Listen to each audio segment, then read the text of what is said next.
Hello friends, मैं शालिनी पांडे स्वागत करती हूँ आपके अपने चैनल शालिनी बियॉन्ड स्टडी में। बात कर रहे होंगे आइडियोलॉजी मैनेजमेंट के पेपर की, जिसमें मैं आपको जो ट्रू एंड फॉल्स वाले प्रश्न होंगे कुछ वो सारे प्रश्न और बहुत सारे जो 2 नंबर में प्रश्न आपसे पूछे जाते हैं वो प्रश्न।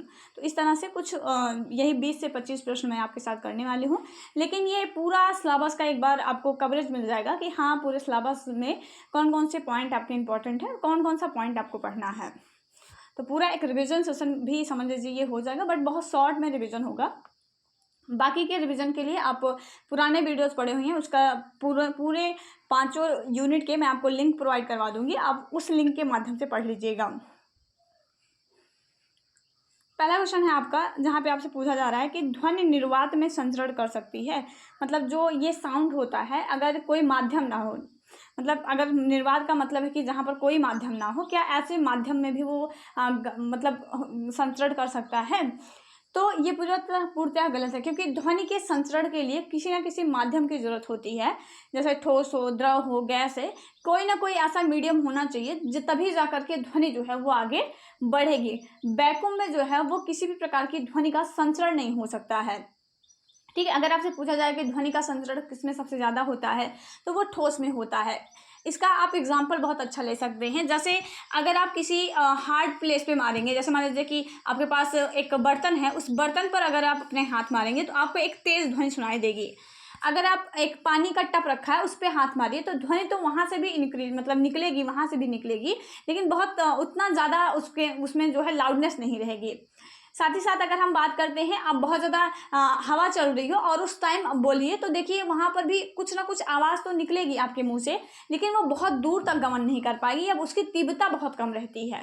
ठीक है, तो ध्वनि जो होती है वो किसी भी वैक्यूम में जो है वो ट्रेवल नहीं कर सकती है। मतलब उसके लिए किसी ना किसी माध्यम की जरूरत होगी। निर्वात में वो ट्रेवल नहीं कर सकती है, मतलब जहाँ पर कोई मीडियम ना हो, ऐसे स्थानों से ध्वनि का संचरण नहीं हो सकता है। तो ये आप ध्यान देंगे, ये बिल्कुल गलत है आपका। साथ ही साथ अगर हम इसमें बात करते हैं तो ये चीज़ें भी आप ध्यान रखेंगे कि अगर आपसे पूछा जाए कि किस में ध्वनि का संचरण सबसे ज़्यादा होता है, तो वो ठोस में होता है। एग्जाम्पल भी मैंने आपको दे ही दिया। किस में सबसे कम होता है, तो वो गैसों में होता है। गैसों में ध्वनि का संचरण द्रव एंड ठोस की अपेक्षा जो है वो थोड़ा सा कम होता है। अगला है, ध्वनि की तीव्रता सर्वाधिक द्रव में होती है। तो मैंने आपको ये क्वेश्चन बता ही दिया कि सर्वाधिक ठोस में होती है, द्रव में सर्वाधिक नहीं होती है। अगला है, एक सामान्य मनुष्य 20 हर्ट्ज से 20,000 हर्ट्ज तक की ध्वनियों तक की सुन सकता है। तो बिल्कुल सही है कि एक सामान्य मनुष्य जो होता है, इसे हम श्रव्य ध्वनियाँ कहते हैं, जो कि 20 हर्ट्ज से लेकर 20,000 हर्ट्ज तक की होती हैं और वो इतना सुन सकता है। अगला है, श्रवण दोष को मुख्यतः 4 भागों में बांटा गया है।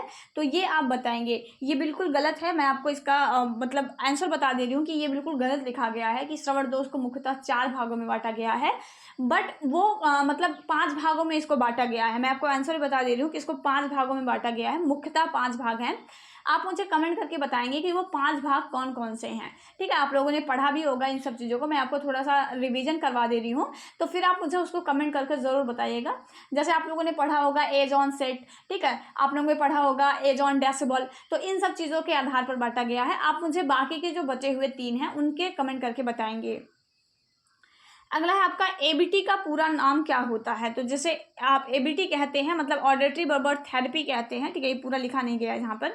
एबीटी मतलब ऑडिटरी बर्बर थेरेपी जैसे आप कहते हैं, तो उस ऑडिटरी बर्बर थेरेपी जो है वो सही है या गलत है? ठीक है, आप इसका फुल फॉर्म याद रखिएगा, ऑडिटरी बर्बर थेरेपी कहते हैं। ठीक है, तो ये आप ध्यान नहीं रखेंगे। ठीक है, आप ये ध्यान रखिएगा। ठीक है, इसमें पूरा लिखा नहीं गया, एबीटी मतलब ऑडिटरी बर्बर थेरेपी।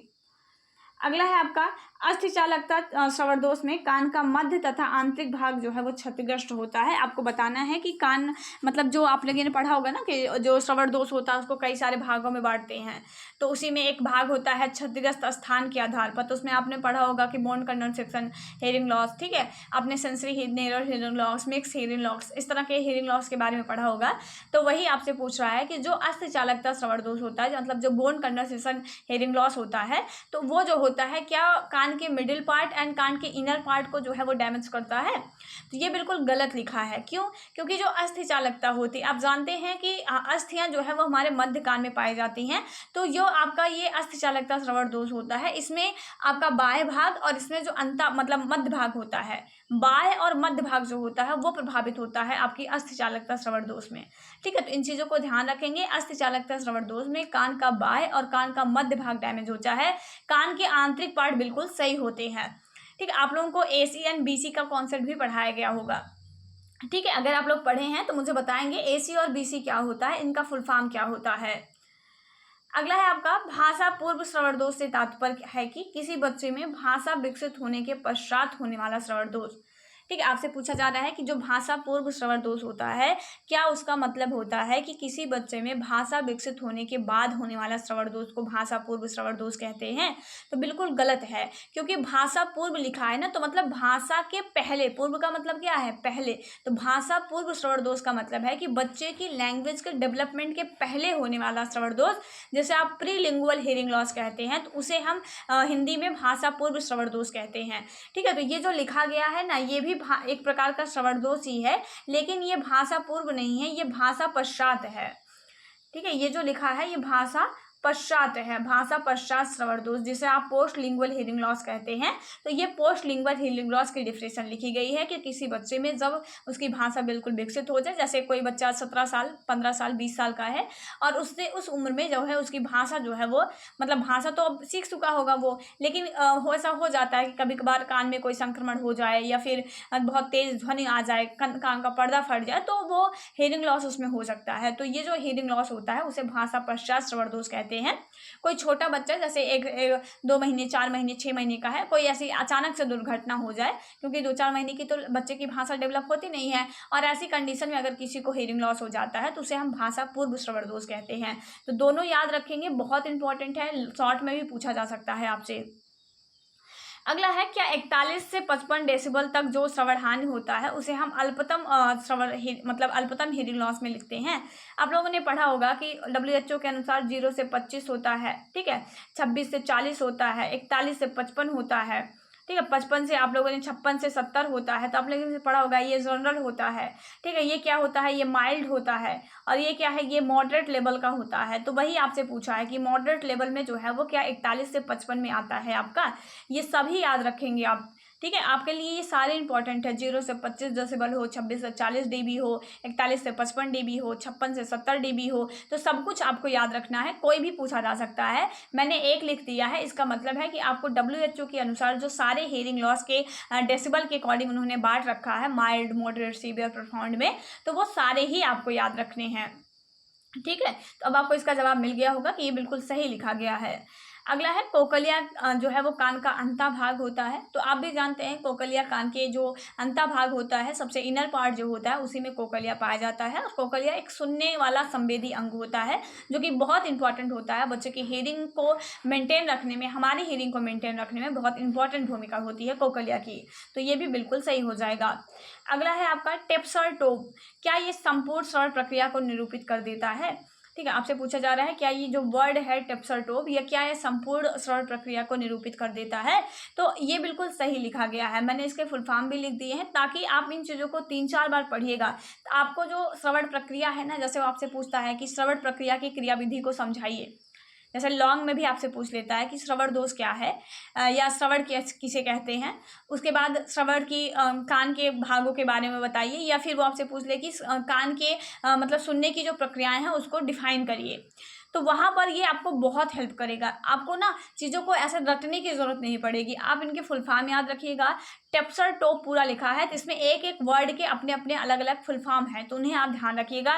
टी फॉर होता है टिम्पैनिक मेम्ब्रेन, मतलब जैसे हमारे इन्वायरमेंट में जो कोई साउंड होता है तो वो हमारे ईयर कैनाल से होते हुए हमारा जो टिम्पैनिक मेम्ब्रेन होता है, जो कि हमारे बाह्य कड़ का ही पार्ट होता है, उस टिम्पैनिक मेम्ब्रेन पर जाकर के सबसे पहले आवाज़ जो होती है वो पड़ती है। तो फर्स्ट पार्ट इसका टिम्पैनिक मेम्ब्रेन होता है। दूसरा ईयर ऑस्कल्स होते हैं, आप जानते हैं हमारे मध्य भाग में बहुत सारी ऑस्कल्स पाई जाती हैं, बहुत सारी हड्डियां पाई जाती हैं, उन्हीं हड्डियों के, जैसे ये हड्डियां आप लोग जानते हैं ना, एक दूसरे से कनेक्टेड रहती है, मतलब जो तीनों हड्डियां हैं कान की वो सब आपस में कनेक्टेड रहती हैं, जैसे एक चैन होती है ना कि एक कड़ी दूसरे से, दूसरी कड़ी तीसरे से, तो ये हड्डियाँ भी सब आपस में कनेक्टेड होती हैं। और जो सबसे पहली हड्डी होती है, जिसे आप मिस के नाम से जानते हैं, मिस मतलब मैलियस के नाम से जानते हैं, फर्स्ट हड्डी आपकी मैलियस होती है, तो ये जो मैलियस हड्डी होती है, ये मैलियस हड्डी कान के पर्दे से जुड़ी होती है।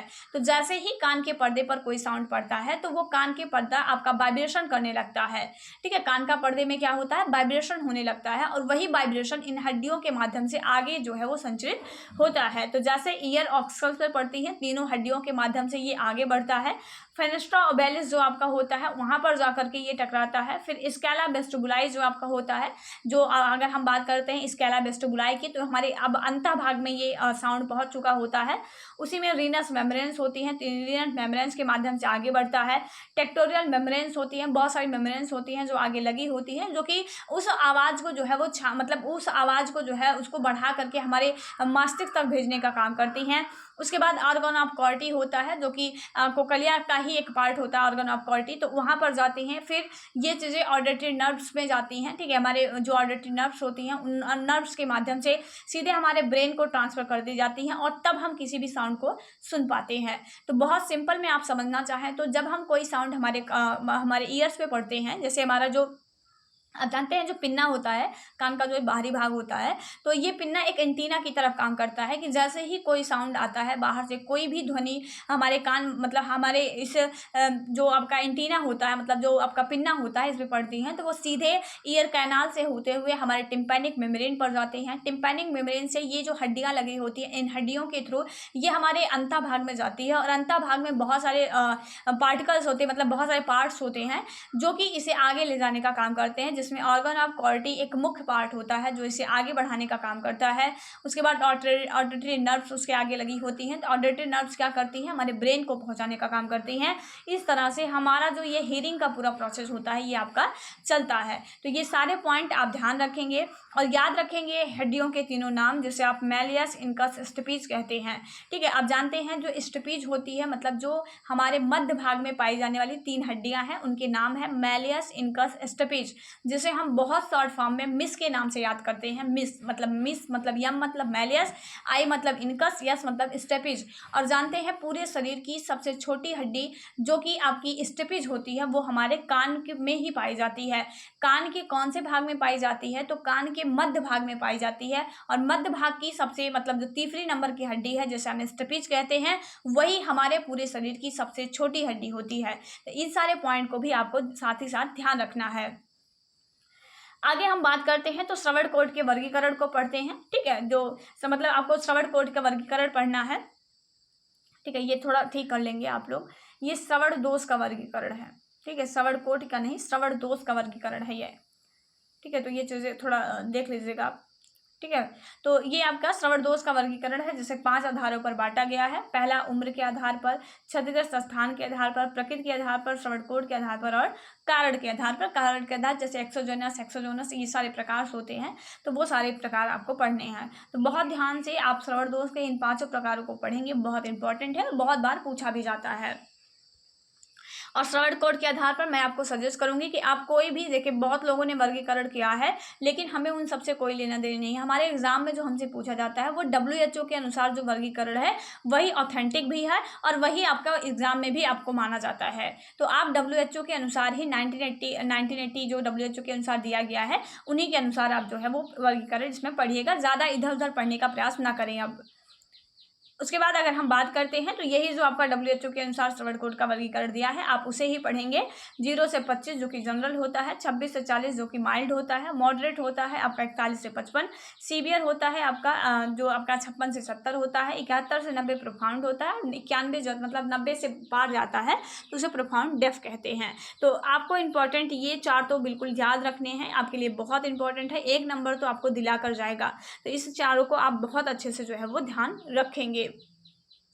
साथ ही साथ अगर इसमें हम बात करते हैं तो बहुत सारे इसके रीजन्स होते हैं, जैसे हियरिंग लॉस के, उसी में एक बहुत महत्वपूर्ण रीजन होता है ओटाइटिस मीडिया का। बहुत सारे रीजन्स होते हैं, जैसे बहुत सारे आपके वायरस होते हैं, बहुत सारे अगर हम बात करते हैं तो संक्रमण हो सकता है, तालू का कटा होना, ये सब चीज़ें बहुत सारी चीज़ें हो सकती हैं, ठीक है। लेकिन इसमें सबसे ज़्यादा इंपॉर्टेंट कोई कारण होता है तो वो ओटाइटिस मीडिया का कारण होता है।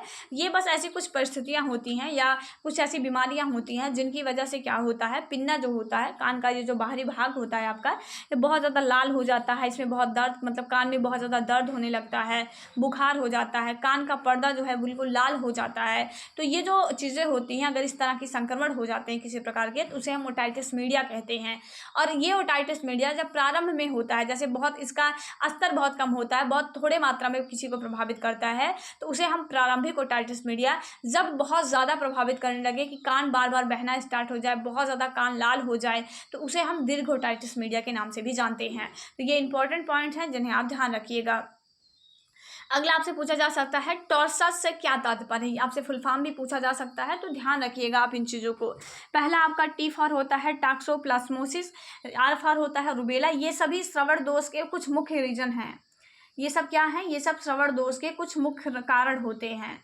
ठीक है, ये मुख्य कारण हैं जिन्हें आप ऐसे शॉर्ट फॉर्म में याद रख सकते हैं और बहुत इंपॉर्टेंट है। इनमें से आपसे कोई ना कोई पूछा जरूर जा सकता है।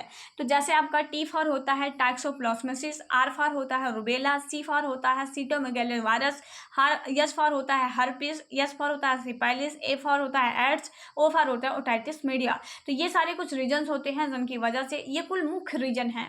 ठीक है, मतलब जैसे आप लोगों ने पढ़ा होगा कि माँ जो है सीढ़ियों से गिरना, जैसे मस्तिष्क पर चोट लगना, इसकी वजह से हो सकता है बच्चा हियरिंग लॉस हो जाए। तो ये सब मतलब लगभग सभी डिसेबिलिटियों के लगभग कारण होते हैं। जैसे माँ, अगर मान लीजिए कि माँ सीढ़ियों पे चढ़ रही है, अचानक से गिर जाती है और उस पर बच्चे के मस्तिष्क पर चोट लग जाती है, तो ऐसा भी हो सकता है कि बच्चा जो है वो मानसिक रोगी का शिकार, मतलब मानसिक रोगी हो जाए। या फिर ऐसा भी हो सकता है कि बच्चे के जो प्रमस्थ की पक्षाघात है वो बच्चे को प्रभावित कर दे। ठीक है, मतलब बहुत ये सारे कॉमन रीजन हैं जो अलग अलग डिसेबिलिटियों के हो सकते हैं, लेकिन ये जो रीजन्स आपको बताए जा रहे हैं ये मुख्य रूप से हियरिंग लॉस के ही रीजन्स होते हैं। तो इन्हें आपको ध्यान रखना है, क्योंकि आप आइडियोलॉजी पढ़ रहे हैं। तो आइडियोलॉजी मतलब क्या है? जिसमें आप सुनने संबंधित प्रक्रियाओं का अध्ययन करते हैं, वो आपकी आइडियोलॉजी होती है ना। तो यहाँ पर आपको पूरी हियरिंग मतलब हियरिंग क्या होती है, हियरिंग के कितने प्रकार होते हैं, मतलब हियरिंग जो है उसकी प्रोसेसिंग क्या होती है, साथ ही साथ हियरिंग लॉस क्या होता है, उसके प्रकार कितने हैं, क्यों होता है हियरिंग लॉस, तो ये सारे टॉपिक पे आपको अपनी कमांड बनानी है। अगला है क्रांतिकाल क्या होता है। मैं बहुत बार आपको ये चीज़ें बताती हूँ, लेकिन इंपॉर्टेंट है इसलिए मैंने इसमें भी इंक्लूड कर दिया कि क्रांतिकाल जो होता है वो एक ऐसा समयकाल होता है जिसमें बच्चे का विकास, ओवरऑल डेवलपमेंट बहुत तेज़ी से होता है। जैसे आप छोटे बच्चे देखते हैं ना, तो छोटे बच्चे क्या होता है कि वो जैसे अगर आप उनसे कुछ कहेंगे ना, वो तुरंत अनुकरण करने के माध्यम से उस चीज़ों को सीख लेते हैं। इसीलिए तो कहा जाता है कि घर में बच्चों से ऐसे भाषा में बात करो जो आप चाहते हो कि आगे चलकर बच्चा भी आपके साथ वही यूज करे। अगर आप छोटे बच्चे होंगे ना, उनके सामने कोई गलत व्यवहार करेंगे तो वो वही चीज़ें सीख लेंगे। आप लोगों ने पढ़ा होगा ना अल्बर्ट बंडूरा की थ्योरी, जिससे उन्होंने बेबी डॉल पर प्रयोग करके बताया था। तो ये सब मनोवैज्ञानिक जो है ना, ये सब जो बातें बताते हैं वो बहुत ऑथेंटिक बातें होती हैं कि वो आप बच्चे के ऊपर आप अप्लाई करेंगे ना तो बहुत अच्छा रिजल्ट आपको देगा। क्योंकि जैसे अल्बर्ट बंडूरा क्या कहते हैं कि अगर हम बच्चे को प्रारंभिक अवस्थाओं में, अगर हम बच्चे को जैसा दिखाएंगे, समाज उनको जैसा प्रतिबिंब दिखाएगा, उसी प्रतिबिंब के सहारे वो आगे बढ़ते हैं, तो उनका बिहेवियर भी वैसा ही होगा। तो सेम ऐसे यहाँ पर भी लागू होता है। तो क्रांतिकाल एक ऐसा समय होता है जिसमें बच्चे का ओवरऑल डेवलपमेंट बहुत तेजी के साथ होता है। भाषाई विकास, वाणी का विकास, सामाजिक विकास, जो है भाषा मतलब हर चीज़ का, शारीरिक विकास, मानसिक विकास, संवेगात्मक विकास, सारे बहुत फास्टली हो रहे होते हैं। तो यही जो समय काल होता है जिसमें बच्चे का डेवलपमेंट बहुत फास्ट होता है, उसी को हम कहते हैं आपका क्रांतिक काल। तो ये इंपॉर्टेंट बातें हैं, आप इन्हें ध्यान रखेंगे। जो 0 से 5 वर्ष तक का समय होता है बहुत संवेदनशील टाइम पीरियड होता है। इसमें लैंग्वेज का डेवलपमेंट बहुत फास्टली होता है, स्पीच बहुत अच्छे डेवलप होती है इसमें।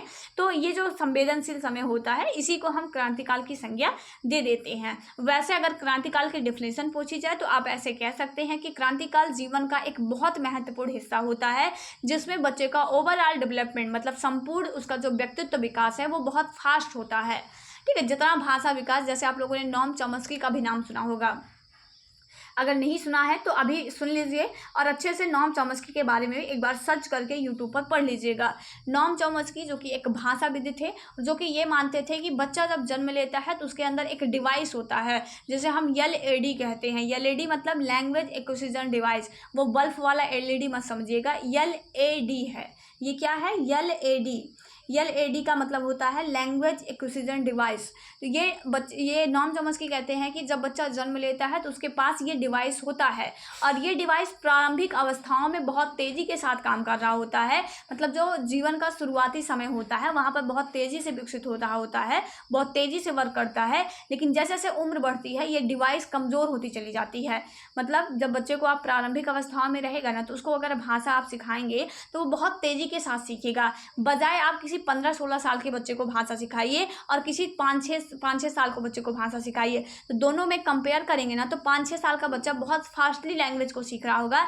वहीं अगर कोई बच्चा बिल्कुल लैंग्वेज नहीं जानता है, बिल्कुल उसको किसी भाषा का ज्ञान नहीं है, और अब 16-17 साल का हो गया है, फिर आप उसको सिखा रहे होंगे भाषा, तो आपको बहुत कठिनाइयाँ आएंगी। एक छोटे बच्चे को सिखाने में आपको कम कठिनाइयाँ आएंगी। तो ये कुछ ऐसे भाषाविद हैं जो हमें इन सब चीज़ों के बारे में बताते हैं, ठीक है। तो आपको ये सारी बातें ध्यान रखनी है कि क्रांतिकाल एक ऐसा टाइम पीरियड होता है जिसमें बच्चे का ओवरऑल डेवलपमेंट बहुत फास्ट होता है। अब हम यहाँ पर पढ़ रहे होंगे असेसमेंट ऑफ हियरिंग के बारे में। मतलब असेसमेंट ऑफ हियरिंग का मतलब है कि श्रवण का आकलन। हियरिंग का मतलब क्या है? श्रवण, और आकलन, असेसमेंट मतलब आकलन। तो ऑफ का मतलब का, तो असेसमेंट का आकलन जो होता है, मतलब आपका इसमें पढ़ना है कि श्रवण का आकलन आपको पढ़ना है इसमें, ठीक है। श्रवण का आकलन पढ़ना है इसमें। इसमें दो प्रकार से करते हैं, एक इनफॉर्मल असेसमेंट होता है, एक फॉर्मल असेसमेंट होता है। इनफॉर्मल असेसमेंट का मतलब होता है जहाँ पर जस्ट ऑफ स्क्रीनिंग हम इसे कह सकते हैं, जैसे घर के कुछ बड़े बुजुर्ग बता दें, या कोई जैसे मान लीजिए बच्चा कोई बिहेवियर ऐसा, बच्चे को बार बार बुलाया जा रहा है और बच्चा नहीं बोल रहा है, तो लोग ये समझ ले, मतलब ये बता दे कि आपका बच्चा तो सुनता ही नहीं है। वो जस्ट ऑफ स्क्रीनिंग करें, मतलब बस देखें, एक बार देख लिया, वहाँ पर उनको समझ में आया कुछ, तो उन्होंने बोल दिया कि हाँ बच्चा आपका सुन नहीं पा रहा है। ये भी क्योंकि उन्हें जांच भी तो कर रहे हैं, मतलब पता ही तो लगा रहे हैं। असेसमेंट का मतलब क्या है? पता लगाना।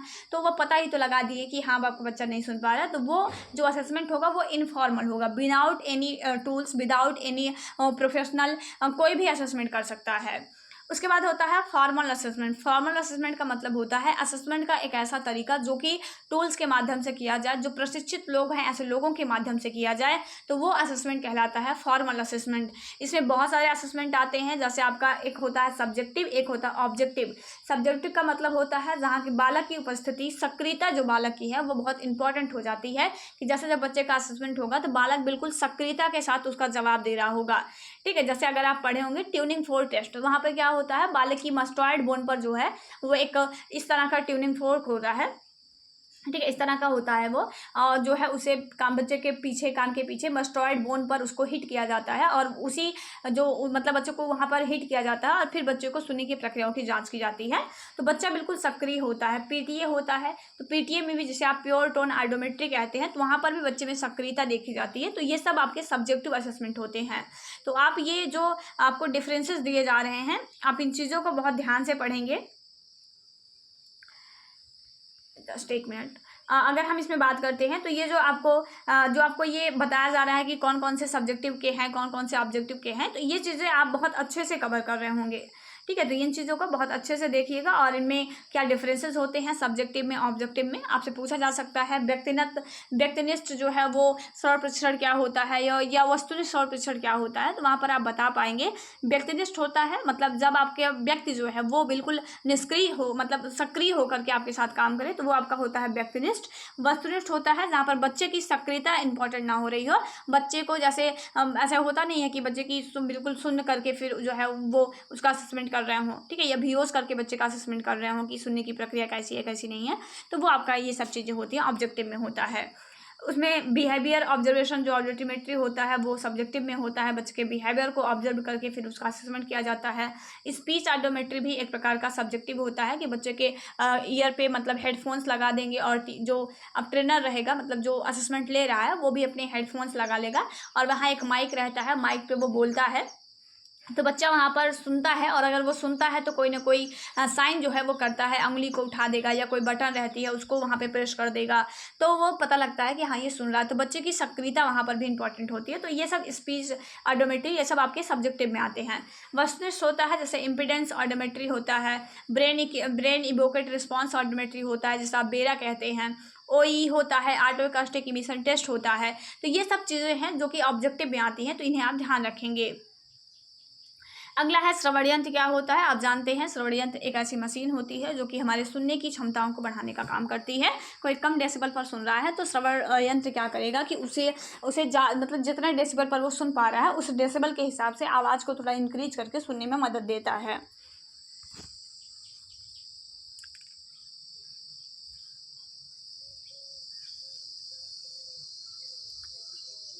उसके बाद अगला है आपका श्रवण यंत्र के प्रकार के बारे में बताइए। ठीक है, यहाँ पर व्यक्तिगत श्रवण यंत्र के प्रकार के बारे में पूछा गया है। आप जानते हैं श्रवण यंत्र 2 प्रकार का होता है, एक व्यक्तिगत होता है, एक सामूहिक होता है। व्यक्तिगत का मतलब होता है जब कोई एक पर्सन एक समय में एक ही श्रवण यंत्र यूज कर पाए। जैसे आप ईयरफोन लाते हैं, ठीक है, या फिर आप हेडफोन लाते हैं। हेडफोन सबसे अच्छा एग्जाम्पल होगा। जैसे आप हेडफोन लाते हैं तो हेडफोन एक समय में कोई एक व्यक्ति ही उसका यूज कर सकता है। ऐसा थोड़ी है कि एक हेडफोन आप लगा ले रहे हैं एक दूसरे को दे रहे हैं। हेडफोन तो एक समय में कोई एक व्यक्ति ही यूज कर सकता है। तो ये जो होते हैं इस टाइप के जो चीज़ें होती हैं उसे हम व्यक्तिगत चीज़ें कहते हैं। ठीक है, जैसे आप एक टी शर्ट लाते हैं तो एक टी शर्ट को एक समय में एक व्यक्ति ही पहन सकता है। अगर आप उसे किसी दूसरे को देते हैं तो फिर आप नहीं पहन पाएंगे। तो वो जो है वो व्यक्तिगत चीज़ें हैं। ऐसे ही व्यक्तिगत श्रवण यंत्र होता है कि जब एक श्रवण यंत्र हो उसको एक टाइम में एक व्यक्ति ही यूज कर पाए। जैसे आपका पॉकेट लेबल होता है, बिहाइंड द ईयर होता है, टी होता है, ठीक है, IT होता है ये, ठीक है, ITE होता है, ठीक है, इन द कैनाल होता है ये, इन द ईयर होता है, CIC होता है, कम्प्लीटली इन द कैनाल होता है आपका। उसमें चश्मा नुमा श्रवण यंत्र होता है, जो जैसे आप चश्मा पहनते हैं ना ऐसे चश्मा होता है, बट उसे जो उसका जो फ्रेम होता है उसी फ्रेम में जो होता है वो सारे हेयरिंग एड के जो पार्ट्स होते हैं वो सब लगा दिए जाते हैं। वॉल्यूम कंट्रोलर जो भी चीज़ें होती हैं वो वहाँ पर लगा दी जाती हैं। तो वो चश्मा नुमा श्रवण यंत्र भी आपका व्यक्तिगत होता है। कोकलिया इम्प्लांट होता है। कोकलिया इम्प्लांट जो बहुत छोटे बच्चों पर किया जाता है। अधिकतर मामलों में कोकलिया इम्प्लांट जो है वो बहुत ज़्यादा हम कह सकते हैं कि मतलब बहुत ज़्यादा नुकसानदेह भी है और बहुत लाभदायक भी है। वो डिपेंड करता है कि किस लोगों से किन लोगों के द्वारा आप कोकलिया इम्प्लांट करवा रहे हैं। तो ये आपका होता है कोकलिया इम्प्लांट। ये पहली बार अगर बात करते हैं कोकलिया इम्प्लांट की तो सबसे पहली बार जो है आपका ये 1957 में जो है आपका कोकलिया इम्प्लांट ये आपका सबसे पहले जो है ये आपका लगाया गया था। पूरे विश्व में पहला कोकलिया इम्प्लांट जो है वो 25 फरवरी 1975 को जो है ये आपका लगाया गया था। ये एडिशनल है, बहुत पूछा नहीं जा सकता आपसे, लेकिन फिर भी जानकारी के लिए आप रख सकते हैं। सामूहिक श्रवण यंत्र होता है। जैसे आप सामूहिक में जैसे हार्डवायर होता है। सामूहिक का मतलब होता है जब मतलब 8-10 लोग एक साथ मिलकर के यूज़ कर पाए। जैसे अगर आप एक बार हार्डवायर सिस्टम सर्च करिएगा, ठीक है, आप एक बार हार्डवायर सिस्टम को सर्च करिएगा, आप वहाँ पर देखेंगे कि एक ऐसे यू आकार की टेबल होती है जहाँ पर इस तरह से जो बच्चे होते हैं वो बैठे रहते हैं और सभी बच्चों के पास अपना अपना माइक्रोफोन होता है। सभी बच्चों के पास अपने अपने जो ईयर हो मतलब हियरिंग एड होते हैं, सभी के पास अपने अपने हियरिंग एड्स होते हैं और वो सारे हियरिंग एड जो हैं वो टीचर के हियरिंग एड से जो है वो कनेक्ट होते हैं, मतलब टीचर के माइक्रोफोन से जो होता है कनेक्ट होते हैं। जब टीचर कुछ भी बोलता है तो वो उसका जो साउंड होता है वो बच्चे के हियरिंग एड पर जाता है, तो बच्चे अपने हिसाब से उसको वॉल्यूम को कंट्रोल करके उस चीज़ों को पढ़ लेते हैं, सुन लेते हैं कि आखिर क्या बोल रहा है। तो इस तरह का सिस्टम होता है। पूरा तार फैला रहता है कमरे में, इसी वजह से तार की वजह से इसे हम हार्डवायर कहते हैं। और उसके बाद इंडक्शन लूप सिस्टम होता है या फिर हम सिस्टम जैसे रेडियो सिस्टम होता है उसी प्रकार से ये भी चलता है। स्पीच ट्रेनर होता है। स्पीच ट्रेनर भी एक प्रकार का इसी प्रकार का श्रवण यंत्र होता है। तो ये चीज़ें हैं जो कि सामूहिक श्रवण यंत्र की हैं, आप इन्हें ध्यान रखेंगे। उसके बाद अगला है श्रवण प्रशिक्षण क्या होता है। तो श्रवण प्रशिक्षण मतलब कोई ट्रेनिंग लेना। श्रवण मतलब सुनने की। तो श्रवण प्रशिक्षण क्या हो जाएगा, जब आप सुनने का कोई ट्रेनिंग लेते हैं, मतलब बच्चे को हम सुनने की कोई ट्रेनिंग दिलवाएं कि कैसा सुनना है, ठीक है, या फिर सुना कोई बच्चा उसके जो स्पीच है उसको डेवलप करने के लिए अगर हम उसको ट्रेनिंग दिलवाते हैं तो वो आपका श्रवण प्रशिक्षण होता है। तो जब श्रवण विकलांग बच्चे की जो बची हुई श्रवण क्षमता है उसको प्रवर्धित करके हम उपयोग में लाते हैं और सभी बालक पूर्ण रूप से बधिर नहीं होते। आप जानते हैं कि कोई भी बच्चा होगा वो अगर प्रोफाउंड डेफ वाले कैटेगरी का नहीं है ना, मतलब माइल्ड मॉडरेट सीवियर तक का है, तो सीवियर तक के बच्चे में सुनने की थोड़ी बहुत जो क्षमताएं होती हैं वो आपकी होती हैं। अगर वो प्रोफाउंड डेफ में नहीं जाएगा तो उसके अंदर थोड़ी बहुत सुनने की क्षमताएं आपकी होती हैं। प्रोफाउंड डेफ वाले में बहुत कम चांसेस होते हैं उनके अंदर कोई सुनने की क्षमता होगी, बल्कि सीवियर तक के बच्चों में सुनने की क्षमताएं होती हैं। तो ये जो बच्चे होते हैं तो इनमें सभी में सुनने की थोड़ी बहुत क्षमता होती है। तो हम क्या करते हैं, इनकी सुनने की क्षमता का उपयोग करके श्रवण यंत्र दिलवा करके हम इनको क्या करते हैं कि बोलने का या फिर हम कह सकते हैं कि उनकी हेयरिंग को चेक करते हुए उनको सुनने का कि वो सुन रहे हैं नहीं सुन रहे हैं, उसका जो परीक्षण किया जाता है वो या उसको जो प्रशिक्षण दिया जाता है कि कोई साउंड है आप उसके प्रति अवेयर हो जाइए, ठीक है, आप सुनने का उनको प्रशिक्षण दिया जाता है, वही श्रवण प्रशिक्षण होता है। श्रवण प्रचरण के चरण आपसे पूछा जाता है, तो ये 4 चरण होते हैं जिनके माध्यम से बच्चे की जो श्रवण मतलब जो हियरिंग होती है उसको बढ़ाने का काम किया जाता है। जैसे सबसे पहले हम बच्चे को जागरूक करवाते हैं। जैसे बच्चे ने अभी तक कोई साउंड सुना नहीं था, आपने उसको हियरिंग एड दिलवाया। अब हियरिंग एड दिलवाने के बाद जैसे मान लीजिए कोई बच्चा है जिसको 10 साल तक वो कुछ नहीं सुना, और 10 साल बाद माता पिता को पता चलता है कि बच्चे के लिए एक हियरिंग एड आता है, अगर इसको दे देते हैं तो ये सुनने लगेगा। तो सिर्फ सामान दे देना उपयोगी नहीं है, उस सामान का सही ढंग से यूज करना वो लाभदायक है आपके लिए। तो ऐसे ही बच्चे को हियरिंग एड देने के बाद अगर आप श्रवण प्रशिक्षण नहीं दिलवाते हैं तो वो उतना ज़्यादा कारगर नहीं होगा। इसके लिए क्या किया जाता है, ये 4 चरण में बच्चे को हम अवेयर करते हैं किसी भी साउंड के प्रति। सबसे पहले उसको जागरूक किया जाता है, मतलब आवाज़ है या फिर नहीं है। जैसे बच्चे ने अभी तक कुछ सुना नहीं था, अब आप उसको साउंड देते हैं और आप बस बच्चे से ये जानने का प्रयास करते हैं कि आपको कुछ सुनाई दे रहा है क्या, बाहर से आप कोई साउंड आपके कान में जा रहा है। इस तरह से जो है वो हम करते हैं। ध्वनि आय है या फिर नहीं है उसके प्रति हम जागरूक करते हैं। जब बच्चा ध्वनि के प्रति जागरूक हो जाता है तो हम आवाज़ों में अंतर करना सिखाते हैं कि जैसे मान लीजिए बच्चे को ये तो पता चल गया कि हाँ कोई साउंड आ रहा है, लेकिन बहुत टाइम से बच्चे ने कोई साउंड सुना ही नहीं था, तो वो आवाज़ में अंतर नहीं कर पा रहा था ना, कि मतलब इंसान बोल रहा है कि चिड़िया बोल रही है या फिर कोई जानवर बोल रहा है। तो उसको अलग अलग ध्वनियाँ दे करके हम उनमें अंतर करना बच्चे को सिखा देते हैं कि हाँ कोई इंसान की ध्वनि है या कोई जानवर की ध्वनि है। ठीक है, इस तरह से। अगला होता है ध्वनि की पहचान करना। अब हम यहाँ पर बच्चों को पहचान करना सिखाते हैं। पहले हमने अंतर करना सिखाया कि हाँ ये जानवर की आवाज़ है, ये मनुष्य की आवाज़ है, इस तरह से सिखाया। ये मेल की आवाज़ है, ये फीमेल की आवाज़ है, ये इस तरह से सिखाया। अब हम क्या करते हैं, अगले स्टेप में हम उसको ध्वनि की पहचान करना सिखाते हैं कि अब वो पहचान पाए कि चलो ठीक है इंसान की आवाज़ है, लेकिन इंसान की आवाज़ में कौन बोल रहा है। मम्मी बोल रही हैं, पापा बोल रहे हैं, जो दादा बोल रहा है या कोई और बोल रहा है, तो उन ध्वनियों की पहचान करना सिखाते हैं कि आखिर ये बोल कौन रहा है। जब बच्चा इस तीसरे स्टेप को पार कर जाता है तो हम उसकी समझ को डेवलप करते हैं कि आखिर वो बोल क्या रहे हैं। अभी तक तो सिर्फ ये समझा रहे थे ना कि जैसे पहले हमने क्या किया, पहले हमने उसको साउंड दिया और उसको ये अवेयर करवाया कि आपको सुनाई दे रहा है या फिर नहीं दे रहा है। बच्चे ने कहा हाँ सर सुनाई दे रहा है, ठीक है, पहला स्टेप कंप्लीट होता है। अब दूसरे स्टेप पे आएंगे। दूसरे स्टेप पे क्या करेंगे, अलग अलग जानवरों की आवाज़ देंगे, मतलब अलग अलग तरह के लोगों की आवाज़ देंगे, जानवरों की, फिर अलग अलग तरह से मतलब जो है वो पक्षियों की आवाज़ देंगे और उनसे पूछेंगे कि आपको क्या लग रहा है कि ये सब आवाज़ें एक ही हैं या इनमें कोई डिफरेंस है। फिर बच्चा बताएगा नहीं इनमें कुछ डिफरेंस है, कुछ ऐसा लग रहा है।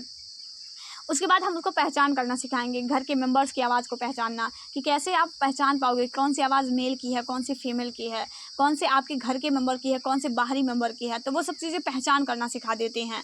ठीक है, उसके बाद क्या किया जाता है कि उसको अवेयरनेस देते हैं कि जैसे एक स्कूटर आ रहा है, तो वो स्कूटर अगर आपके घर के सामने खड़ा या कोई दरवाजे पर खड़ा होकर घंटी बजा रहा है तो इसका क्या मतलब है। दरवाजे पर कोई घंटी बजाएगा तो उसका क्या मतलब है कि आपको दरवाज़ा खोलना है।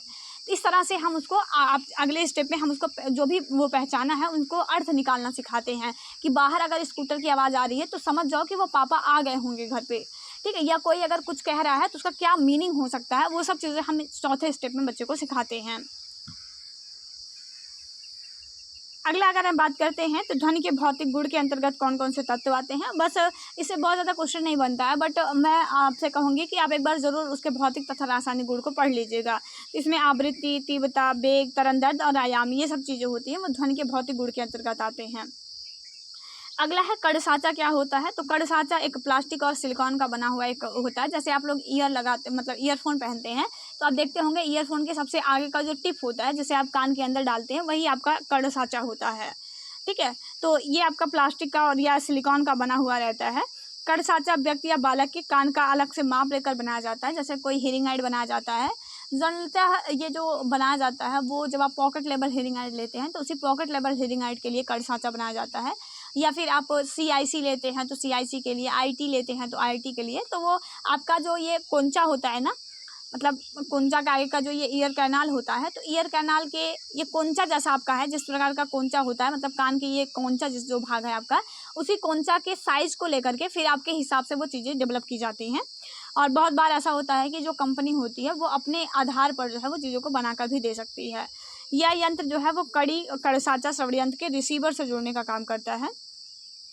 ईयर के कान के 3 मुख्य भाग होते हैं, तो मैंने आपको ऊपर ही बता दिया, ये ध्यान रखेंगे। बाह्य, मध्य और आंतरिक होता है। 3 अस्थियाँ होती हैं, मैलियस इनका स्पीच होती हैं। स्टेचुनर ट्यूब होता है जो कि मध्य भाग में पाया जाता है। प्रीवियस ईयर का क्वेश्चन है जो पूछा गया था कि स्टेचुनर ट्यूब है जो वो कान के किस भाग में पाया जाता है, तो वो मध्य भाग में पाया जाता है, ध्यान रखिएगा।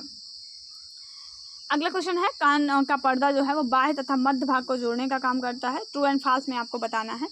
ठीक है, तो ये आप ध्यान रखेंगे, कान का जो पर्दा है वो बाह्य तथा मध्य भाग को जो है वो जोड़ने का काम करता है। अगला है, दोनों कानों में कुल 6 अस्थियाँ पाई जाती हैं। जैसे एक कान में 3 अस्थि पाई जाती है, दोनों कानों में लेंगे तो 3 6 अस्थियाँ पाई जाती हैं। तो ध्यान रखिएगा, मनुष्य में एक जोड़ी कान जो है वो पाए जाते हैं। तो ये कुछ इंपॉर्टेंट बातें हैं जिन्हें आप ध्यान रखिएगा। बाकी के अगर कुछ और मुझे इंपॉर्टेंट क्वेश्चन लगेंगे तो एग्जाम से पहले मैं आपको वो करवा दूंगी। बाकी इन सारे क्वेश्चन को पढ़िएगा, बहुत हेल्प मिलेगी आपको एग्जाम में इन सारे क्वेश्चनों के माध्यम से। लॉन्ग टाइप के लिए, लॉन्ग टाइप के प्रश्नों को सॉल्व करने के लिए आप प्रीवियस वीडियो देख सकते हैं, जिसका लिंक आपको डिस्क्रिप्शन में मिल जाएगा। चैनल पर नए हैं तो सब्सक्राइब जरूर कर लीजिएगा। और आप लोग से एक बात ज़रूर कहना चाहेंगे, जो बच्चे बहुत बार हाइपर हो जाते हैं ना, जैसे अगर हम बात करते हैं तो बहुत बार ऐसा कि मैम मेरे लिए कुछ नहीं कर रही हैं, या फर्स्ट ईयर के लिए फर्स्ट ईयर का एग्ज़ाम नहीं है, तो मैं आपसे कहना चाहती हूँ जो वीडियो पढ़े हुए हैं ना, प्लीज़ उसे आप देख लीजिएगा। ठीक है, जैसे आप लोग क्या है कि आप लोग फर्स्ट ईयर में हैं, आप हमसे बहुत लेट में जुड़े होंगे, या फिर अभी आप नए बिल्कुल पहला वीडियो देख रहे होंगे, तो मैं आपसे कहना चाहती हूँ कि आपके लिए जितना बेहतर हो सकता है ना, हम उतना बेहतर करने का प्रयास करते हैं। लेकिन कभी कभी स्वास्थ्य की वजह से या कोई समय की कमी की वजह से चीज़ें आप तक नहीं पहुंच पाती हैं। ठीक है, तो मैं आपसे यही कहना चाहूँगी, बिल्कुल धैर्य के साथ अपना काम करिएगा। कोई भी वीडियो अगर आपको नहीं मिल रहा है, आप अगर मुझे बताते हैं कि हाँ मुझे इस सब्जेक्ट के वीडियो नहीं मिल रहे हैं या ये टॉपिक नहीं मिल रहा है, तो वो मैं आपके जैसा ही आपका कमेंट आता है मैं उसके नीचे ही आपको उसका लिंक दे दूँगी। बाकी मेरे हिसाब से मुझसे जितना हो पाएगा आपके एग्ज़ाम के लिए वो मैं आपके लिए कर रही हूँ। बाकी आपका पूरा टोटल रिवीजन करवा पाना इस बार मेरे लिए संभव नहीं है।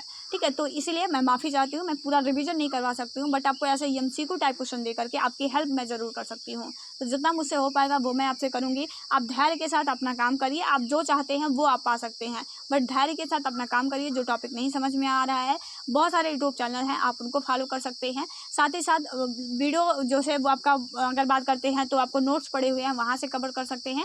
फिर भी अगर आपको लग रहा है कि मेरा ये टॉपिक छूट जा रहा है, तो आप मुझे कमेंट कर सकते हैं, मैं वो टॉपिक आपका करवा दूँगी। तो जितना हमसे हो पाएगा वो हम कर रहे हैं। बाकी मिलेंगे एक नया वीडियो में कि ऐसे ही सीरीज़ के साथ आपको एमसीक्यू टाइप क्वेश्चन के माध्यम से, ट्रू एंड फॉल्स के माध्यम से, ऐसे शॉर्ट टाइप के क्वेश्चन के माध्यम से मैं पूरा सिलेबस आपको रिवीजन करवाने का प्रयास करूँगी। तो जय हिंद, वंदे मातरम।